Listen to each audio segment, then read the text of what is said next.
fundamental challenges that develop when Christians begin to take on behavior and attributes of the world. And they're pointing at me like I'm not turning the microphone on. You think I've done this to do? I got the green light. Thank you. Sorry about that. So we're talking about James. James deals with several challenges that will develop when instead of living our life by faith and serving the Lord, we allow ourselves to walk after the behavior of men. And with everything that we've talked about through the course of time and you study the scriptures, everything begins with the internal man. We've kind of talked about this before with Romans chapter 12, verses 1 and 2. Talks about the renewing of our mind is what is so crucial. Because fundamentally, our faith, our conviction, must begin within our hearts, within our mind. And if our faith and conviction begins within our mind, then it will have a direct effect on the outward way that we live our lives. Now, when you think about your life, just in general, yourself, and you were to define your body like a chain with many links within that chain, which would you think would be your weakest link? Now, I'm not talking about pain, sore joints and stuff like that. In behavioral patterns, where would you think is the weakest link? All right, let me define this a little bit more. You are in a very intense situation. Maybe your patience is being tried. You've been in a really bad mood and somebody challenges you on something. Let's say, I don't know, police officer pulls you over or something. And at that moment, everything is ramped up within your mind. What do you think is the hardest thing to control at that moment in time? Speaking personally, it's what we say. Okay? How many times have you within your life said, I shouldn't have said that. I should have kept my big fat mouth shut. Okay? For the moment it seemed, I'm going to say this and I'm going to get it out there and I'm going to lay it out there because I need to say it. And then you're like, boy, I wish I hadn't said that. And by the way, this isn't a lesson on marriage. Don't think that it is. Talk about how we deal with people in general. Our speech is the weakest link. Now, some people are very violent, all right? And so they may react like that. We're talking about the normal, average person. When you are pushed to the limit, and we're talking in a negative fashion, and I'll bring that in just a moment when I'm talking about it from that particular standpoint. That's going to be the weakest link. Say something you shouldn't, okay? Meddle in other person's business. 2 Timothy chapter 3 not 2 Timothy, 2 Thessalonians chapter 3 deals with that. Someone being a busybody in other people's affairs. Well, that involves talking, doesn't it? Anger. Let's turn over to Colossians 3. I said James 3. We'll come back here in just a moment, kind of laying a foundation here for what we're going to be looking at here in just a moment. Colossians 3 is a great example of this. The Apostle Paul, writing to the church in Colossae, focus with me here for just a moment there. Let's pick up in verse 8. Verse 8 through verse 11, he's now telling them things they need to continue to put away, things they need to put off within their lives. He says, but now you yourselves are to put off all these: anger, wrath, malice, blasphemy, filthy language out of your mouth. Let's stop there. Does that sound like the weak link we've been talking about? Okay. Now, I will grant you this. It all begins in the heart, within the mind. Okay. It starts there. But this is where the weak link is, where the lack of control allows something to come forth that should not be there. In this case in point, it's talking about anger, wrath, malice, blasphemy, things that are hurtful, things that are harmful. But verse 9 brings in a whole other aspect of this. Do not lie to one another, since you put off the old man with his deeds. There's another area of weak link, all right, within what we say. Now, it's connected with something different than the anger aspect. Lying could be connected with pride. Lying could be connected with not wanting to get in trouble. All right? Just a number of things there you could connect that with, but it's still the weak link. So he says, do not lie to one another, since you put off the old man with his deeds, and have put on the new man, who is renewed in knowledge according to the image of him who created him. Okay? So therein lies the idea of keeping control over ourselves and not letting the weak link be the weak link. Now you might say to yourself, well, if I had to control everything I had to say, I would be perfect. Well, that's what James says. But the word means mature. And we'll get to that here in just a minute. Another passage, 2 Timothy chapter 2. Here's another instance of where the weak link develops. Now, this may not stem from anger. This may not stem from pride and jealousy. But let's pick up here in verse 14 of 2 Timothy chapter 2. And we're going to read through for now, let's just read through verse 18. That should be sufficient for this point. Remind them of these things, charging them before the Lord not to strive about words to no profit, to the ruin of the hearers. So now we have the danger of striving about words. So it may not be lying, it may not be something said out of anger, and it may not be said, something that was said trying to lie or deceive, something like that. But here, now we got a point to make. And so now we're going to strive about words. He says, don't do that. Charging them before the Lord not to strive about words to no profit, to the ruin of the hearers. Be diligent, verse 15, to present yourself approved to God, a worker who does not need to be ashamed, rightly dividing the word of truth. But shun profane and idle babblings, for they will increase to more ungodliness, and their message will spread like cancer. Hymenaeus and Philetus are of this sort, who have strayed concerning the truth, saying that the resurrection is already past, for they overthrow the faith of some. Now here we're talking about someone who speaks false teaching, or who's striving over words that end up for the ruin of the hearer. So we come back now to where I want to kind of settle down for a moment at, is James chapter 3. So James chapter 3, he beginning in verse 1. And let's go ahead and read as we read earlier for the scripture reading. He says, my brethren, let not many of you become teachers, knowing that we shall receive a stricter judgment. For we all stumble in many things. If anyone does not stumble in word, he is a perfect man, able also to bridle the whole tongue, the whole body. Indeed, we put bits in horses' mouths that they may obey us, and we turn their whole body. Look also at ships. Although they are so large and are driven by fierce winds, they are turned by a very small rudder wherever the pilot desires. Even so, the tongue is a little member and boasts great things. See how great a forest a little fire kindles. Now, we'll stop there, and we'll come back to the text here in just a second.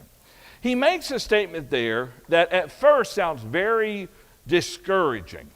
When he says there, going back to verse 1, let not many of you become teachers, knowing that we shall receive a stricter judgment. Now, we're going to use the term office, and I don't want to, not in the same sense as the office of a deacon or an elder, but there was a role within the church in the first century known as teachers. All right, and when you look at different passages, you think especially about Paul's letter to the church at Ephesus in Ephesians chapter 4, starting there in verse 11, we know that within the church there was that role known as teachers. And so one commentary kind of suggests the idea here is that people were striving to be in this more admirable position, trying to put off the appearance and try to hold not to the responsibility of teaching, to helping people to grow, but to be a teacher and admired by all. But whichever way he's talking, whether it's that or just in general, the warning here goes much farther than simply be careful what you say in the role of being a teacher. He does talk about that. But as we go on later, we find that ultimately it has to do with the controlling of what we say in general. Whether we are teaching or we're saying something else. Follow along. I'll show you why we say that here. So he says, for we all stumble in many things. If anyone does not stumble in word, he is a perfect man, able also to bridle the whole body. Now, go back to what we said. What's the weakest link? Our weakest link oftentimes is the control of our tongue, what we say. If we can gain control over the very words that we say, and it's the idea of let's think first, speak later, be quick to hear, slow to speak, and so forth. It is the idea of thinking through what we're going to say before we say it. Why do people lie? They don't think about what they're saying. They have an intent, a desire behind what they're saying. They don't stop and process the fact that what they're saying is wrong. Why do people speak out of anger, wrath, malice, blasphemy, filthy language out of their mouths? Because they don't stop, or at least maybe they do stop and think, and that's why it's more focused on what they say. But typically, they don't stop to think about what they're saying. The idea is just as you would control your hand to pick up the spoon and to take a bite of the ice cream, or you take the knife and you're going to go and cut the steak, or you're going to grab the axe and cut the wood. Everything is very controlled and precise with all the other aspects, most of the other aspects of your body, even walking. But the tongue, what we say many times will fire before the brain slows down to say, stop. We're quick to say the first thing that's on our mind. And so we're talking about control. It goes back to the very idea that he's talking about in Colossians chapter 3. You could also bring Ephesians 4. It goes back to us having put on the new man. And therefore that new man exercises control, controls the body in conjunction with what God has told us. If we stumble, we all stumble in many things, verse 2 says. If anyone does not stumble in word, he is a perfect man, able also to bridle the whole body. I have a footnote in this New King James version that says the footnote is mature man. Not thinking about as perfect as sinless, never making any problems, but a maturity. Okay? Children do not control their speech until they become more mature. Okay? That's why they say funny things when they're little. But as we get older, we're supposed to, with maturity, have a greater control. So he uses an example, though. Indeed, we put bits in horses' mouths that they may obey us, and we turn their whole body. Big horse, big animal, small little bit. Okay? The idea there. Look also at ships. Big ship, large ship, small tiny rudder by comparison, and it goes wherever the pilot desires. Even so, the tongue is a little member and boasts great things. Okay?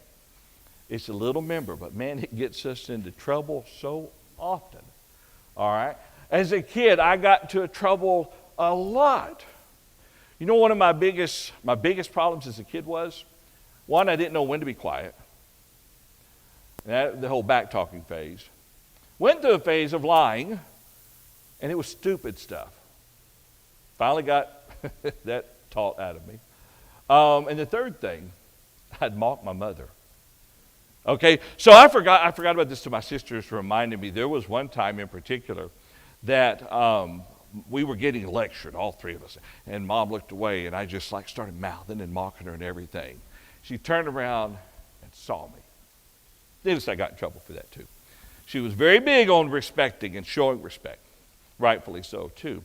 But the point is, as a kid, I knew it was stupid, but it was more fun than stupid until I realized how stupid it was. Okay. So maturity, as we grow up, brings us to the point to where we should be controlling this little thing. Now, what's James's point as we go through here? Well, a little bit later in chapter 4, we won't get there's divisions, there's conflicts that arises within congregations, and oftentimes, what's the source of that? Well, somebody said something, okay? That's where it comes from. Back to 2 Thessalonians chapter 3. He talks about those who go around being busybodies. Actually, also, he encourages, Paul does, widows to marry. All right, so they don't become the same as well. And so, he says then, coming back to the text now, even so the tongue, verse 5, is a little member and boasts great things. Now look at this interesting example. See how great a forest a little fire kindles. We know that today. They knew it back then. So let's build on that illustration beginning in verse 6. He says, and the tongue is a fire, a world of iniquity. The tongue is so set among our members that it defiles the whole body and sets on fire the course of nature, and it is set on fire by hell. For every kind of beast and bird, of reptile and creature of the sea is tamed, and has been tamed by mankind. But no man can tame the tongue. It is an unruly evil, full of deadly poison. Now, we'll pause there for just a moment. Verse 9 is very significant. We'll bring that in here in just a minute. So, what is the basis for this statement that he just made? Well, I mean, if we wanted to get very secular with it, wouldn't you say that all wars at some point began with someone said something or another? Now, it's not that overly simplified, obviously, but it has to do with communication. The division within the church at Corinth, what did it stem from? Well, it stemmed from the heart of some who were causing the division. And here, what we read a while ago, and Paul writing to the church in Ephesus, they're warning them about Hymenaeus and Philetus there. But it's through the words that were spoken that causes great problems. Families, relationships, people you work with, friendships. So many things can be undone overnight by a careless word. And if you add to that unforgiveness, unwillingness to forgive, then it just begins to expound. If you add jealousy, if you add revenge and anything like that, it just begins to add on top of that.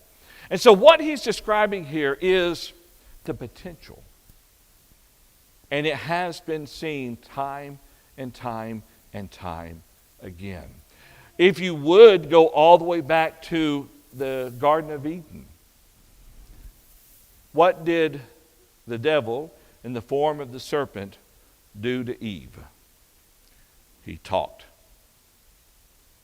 He spoke to her. And she listened to his spoken words.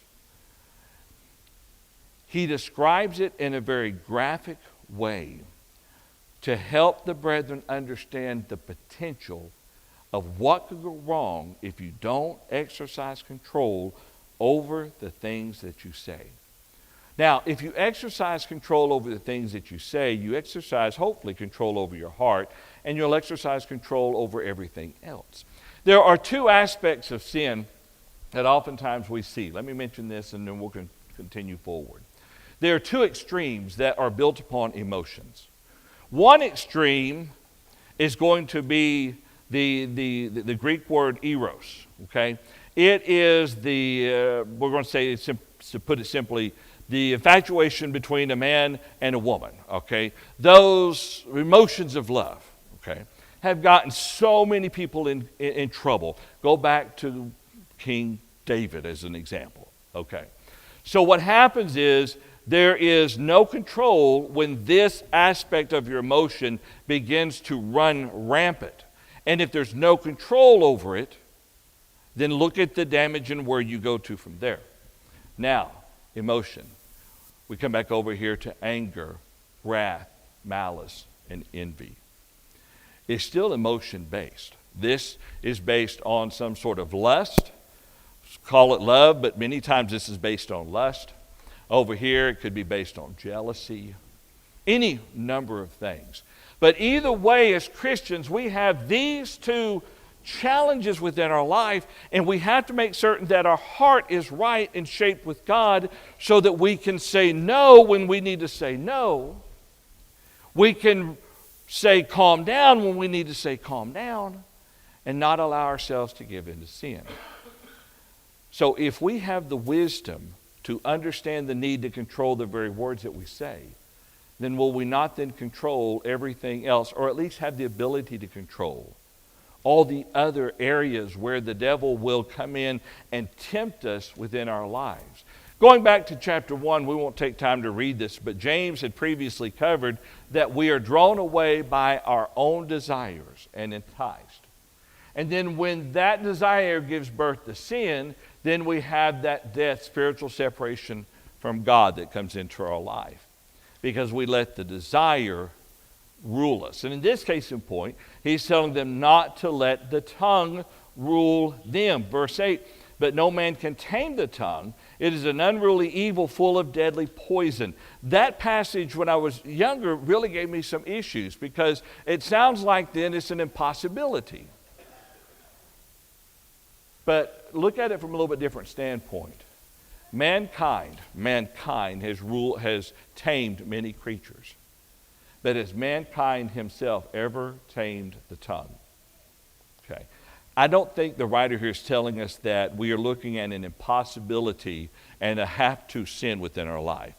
He's warning them of the dangers that can come if we don't exercise control. Man cannot tame the tongue. But I do believe that as children of God, if we abide in the fellowship of the Lord in accordance to His Word, and we stop and we are, as He says, quick to hear and slow to speak, then yes, we can. Verse 9, with it, now let's read 9 through 12. With it we bless our God and Father, and with it we curse men who have been made in the similitude of God. He says in verse 10, out of the same mouth proceed blessings and cursings. My brethren, these things ought not to be so. Does a spring send forth fresh water and bitter from the same opening? Can a fig tree, my brethren, bear olives, or a grapevine bear figs? He says, thus no spring yields both salt water and fresh. Now we find out what the problem is here. It wasn't so much about someone wanting to be a teacher and they might say something wrong. Well, I can't teach because if I do, what if I say something wrong? I'm going to be held accountable for that. That's not the context here.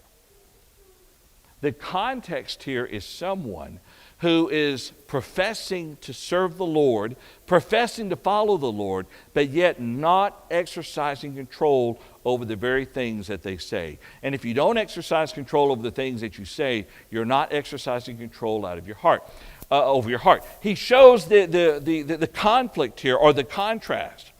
He says there, with it we bless God and Father. We stand over here, praise the Lord. But I got a huge problem with Dell. Let me tell you about it. I really don't, but you see the point? We stand up here, let's all pray, and we all say amen at the close of the prayer, and afterwards, I got to tell you, I got to be careful who I pick on, don't I? Let me tell you what I heard about so-and-so. Or maybe we say, here's the preacher preaching, God is a loving God, He's rich in His mercy and His kindness. And then I'm pulling out of the parking lot, and you nearly run me off the road, and I roll down the window and swear at you. See the problem? Okay. It's easy to put on a good front, but when the weak link is challenged and tested and tried, if we don't have control over it, then we allow ourselves then to give in to sin. So, he says, and this is the great point he makes here. Out of the same mouth proceed blessings and cursings. My brethren, these things ought not to be so. This is in context of either speaking favorably, where you say the things that you should be saying, and then at the same time you say the things you should not be saying. You utter cursings. He says, does a spring send forth fresh water and bitter from the same openings? No. Salt water, fresh water, same opening? Absolutely not. Okay? One water source, one water type flows from that. And so when we seek to serve the Lord and follow Him, what should be coming forth from our mouth? Things that are proper, things that are wholesome, things that edify, things that teach, not things that tear down, not things that belittle, not things that are formed out of heart of jealousy and a heart of anger. Now, real quick, beginning in verse 13, let's read to the end of the chapter. What's the solution? Where do we turn? Who is wise and understanding among you? Let him show by good conduct that his works are done in the meekness of wisdom. Okay? Who is wise and understanding among you? Let him show by good conduct that his works are done in the meekness of wisdom. That's the source that enables us to exercise the control the writer's talking about, not just over our tongue, but over the whole of our life. But if you have bitter envy and self-seeking in your hearts, notice that again, but if you have bitter envy and self-seeking in your hearts, do not boast and lie against the truth. This kind of goes back to this idea of out of the same mouth flows blessings and cursings. He says, if you've got bitter envy and self-seeking in your hearts, then don't boast and lie against the truth. This wisdom does not descend from above. He's talking about what he just said in verse 15. This wisdom does not descend from above, but is earthly, sensual, and demonic. For where envy and self-seeking exists, confusion and every evil thing are there. Now I come back to a discussion about the tongue. What are the sources of a tongue that goes awry and speaks and says things that it ought not, whether we're talking about false doctrine or we're talking about something out of some sort of strong emotion, anger? Where is the source of this coming from? Or what is its source? He says in verse 16, for where envy and self-seeking exist, confusion and every evil thing are there. That's why he says in verse 13, let him show by good conduct that his works are done in meekness of wisdom, not being driven by envy and self-seeking. 17 now. But the wisdom that is from above, not the wisdom from man, but the wisdom that is from above is first pure, then peaceable, gentle, willing to yield, full of mercy and good fruits, without partiality and without hypocrisy. Now the fruit of righteousness is sown in peace by those who make peace. One more example. Don't know if it'll work very well, but let's give it a try. So they have this, I can't remember now what they call the device. But if you are out hiking, or maybe you're stranded in the woods, and the only source of water you can find is water that is impure, okay? It's muddy, it's whatever. You don't know if it's safe to drink. They do have a filter system you carry with you that you can put that water in, and it makes the water drinkable, okay? The examples are only good if I can remember why we went there in the first place. Think about that for a moment. What is muddied, what is dirty, can now be made drinkable by this device. Well, back to 17. If we rely upon the wisdom of God, we filter out of our lives the things that the world would put into it. We put out of our hearts the motives that the world would put into it. The envy, the self-seeking, those things are pushed away. They're replaced by our love for God and therefore the wisdom of God. And he says that it is first pure, then peaceable, gentle, willing to yield, full of mercy and good fruits, without partiality and without hypocrisy. Let this filter the words of our hearts and of our mind. Let this filter out the things that the world would have us to say, the things that maybe temptation is wanting us to say, and make certain that only what comes forth from our hearts and our minds and our mouth is, as he describes here, pure, peaceable, gentle, willing to yield, full of mercy and good works, without partiality and without hypocrisy. Now verse 18, now the fruit of righteousness is sown in peace by those who make peace. And that statement kind of will then lend to the next chapter. The churches in the first century are no different than congregations today. The congregations are made up of very flawed people who are forgiven by God. and we come together to serve him and worship him together. Sometimes the influence of the world can come in, and congregations can face problems and issues and challenges. It happened in Corinth. It happened in all the congregations in the first century. And it's the temptation, the problem potential is always there. But the way we overcome this, the way that any group of Christians who assemble together to worship the Lord, work together to overcome it, is by having the selflessness, by having the love for God, by seeking the welfare and the well-being of one another, and exercising control over what we say. But what if, just for the moment, what if you say something, or better yet, me, in a moment of anger and despair and upset, I say something that you find very hurtful? Well, then there's the other aspect of the coin. The relationship that we have with one another because of the love of Christ then allows for forgiveness and reconciliation, as long as the hearts are humble and we are striving first to serve the Lord. James 3 is a very interesting chapter. It really is, because it touches on what could be the greatest weakness within our life. And it kind of serves as a great guide. What we say, consider everything you say. Some people don't listen at all to what they say. They just like babble. You know, you say blue, and then they'll go for 2 minutes about something or another and say, "What did you say?" "I don't know, I was just talking." But let's stop and think about what we say, and let that be a measure. And if we say something, we do something that we know hurtful, whatever, calls us in, calls us problem, whatever, then step back and say, okay, where did that come from? Now let's start the process of repair. Let us ask God to forgive us and move forward from there. Anyway, I thought it was an interesting chapter, something good to look at, and very, very applicable in the life of any child of God. But if you are not yet a child of God, you need to become one. Jesus Christ came and died upon the cross of Calvary so that you can be saved. Our prayer is that you'll study the Word and gain the conviction to be able to profess your belief that Jesus Christ is the Son of God and be buried with him in baptism, so you rise up then to walk in the newness of life, and then live the rest of your days in humble service unto him. If you are a Christian and you've not been living faithfully, maybe this is a weak link within your life.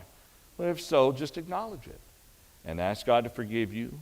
Pray for assistance. If you need the prayers of the congregation, we'll be happy to pray for you. But understand that we must first identify the challenge within our own life before we can truly turn back to the Lord and begin to make that change. If you're subject to the gospel's call and invitation, come forward as we stand and as we sing.